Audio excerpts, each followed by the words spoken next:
দেশের কৃষক ভাইদের অবস্থা খারাপ করে কৃষির অবস্থাকে খারাপ করে দেওয়া হয়েছিল, কিভাবে কৃষি ব্যবস্থাকে ধীরে ধীরে ভেঙে দেওয়া হয়েছিল। প্রিয় ভাই বোনেরা, এই সকল কিছুর বিরুদ্ধে জনগণের আস্তে আস্তে জনগণ ফুঁসে উঠেছিল।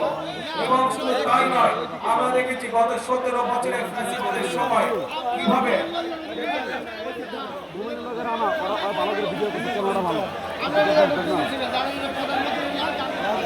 আমরা দেখেছি কিভাবে মানুষের কথা বলার অধিকারকে সেদিন কেড়ে নেওয়া হয়েছিল, কিভাবে মানুষের ভোট দেওয়ার অধিকারকে কিভাবে কেড়ে নেওয়া হয়েছিল।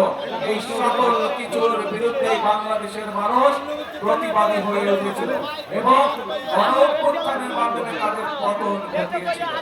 প্রিয় ভাই বোনেরা, গণঅভ্যুত্থানের পরে সমগ্র বাংলাদেশের মানুষ চেয়েছে তারা তাদের সিদ্ধান্ত মতো দেশের পরবর্তী সরকার গঠন করবে এবং ফেব্রুয়ারি মাসের নির্বাচনে বাংলাদেশের জনগণ তাদের পছন্দ মতন সরকারকে তারা বেছে নিয়েছে, তাদের পছন্দ মতন সরকার গঠন করেছে। প্রিয় ভাই বোনেরা, আপনারা এই ঢাকা 17 মানুষ এবং বাংলাদেশের 300 আসনের মধ্যে 215টি এলাকার মানুষ বাংলাদেশ জাতীয়তাবাদী দলের পক্ষে সিদ্ধান্ত দিয়েছিল।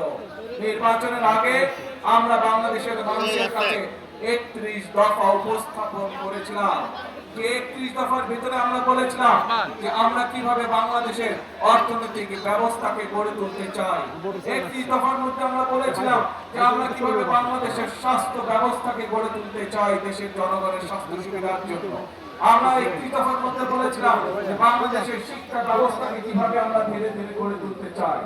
আমরা বলেছিলাম সেই 31 দফার মধ্যে বাংলাদেশের মানুষের কর্মসংস্থানের জন্য কিভাবে দেশে শিল্প কলকারখানা সহ আমরা দেশের মানুষের বিভিন্ন রকমের তাদেরকে ট্রেনিং প্রদান করার মাধ্যমে আমরা একটি এমন অবস্থা গড়ে তুলতে চাই, এমন পরিবেশ গড়ে তুলতে চাই যেখানে আমাদের বেকারদের কর্মসংস্থানের ব্যবস্থা হবে।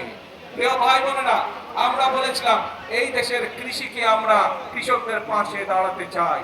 আমরা বলেছিলাম 31 দফার মধ্যে যে আমরা বাংলাদেশের অর্ধেক জনগোষ্ঠী হচ্ছে নারী, সেই নারীদেরকে অর্থনৈতিকভাবে স্বাবলম্বী করার জন্য আমরা তাদের পাশে দাঁড়াতে চাই। এবং প্রিয় ভাই বোনেরা, নির্বাচনের পরবর্তীতে আপনারা দেখেছেন এই সেই মাঠ, যে মাঠ থেকে আমরা এই সেই করাইল মাসে এই সেই করাইল এলাকা যেখান থেকে আমরা আমাদের দেওয়া প্রতিশ্রুতির প্রথমটি আমরা শুরু করেছিলাম, এই সেই মাঠ। অর্থাৎ আমরা যে বাংলাদেশের মানুষকে বলেছিলাম, বাংলাদেশের মা বোনদেরকে আমরা বলেছিলাম যে আমরা ফ্যামিলি কার্ড দিব, সেই ফ্যামিলি কার্ডের সবচেয়ে প্রথম কার্যক্রম এই সেই মাঠ যেখান থেকে আমরা শুরু করেছি।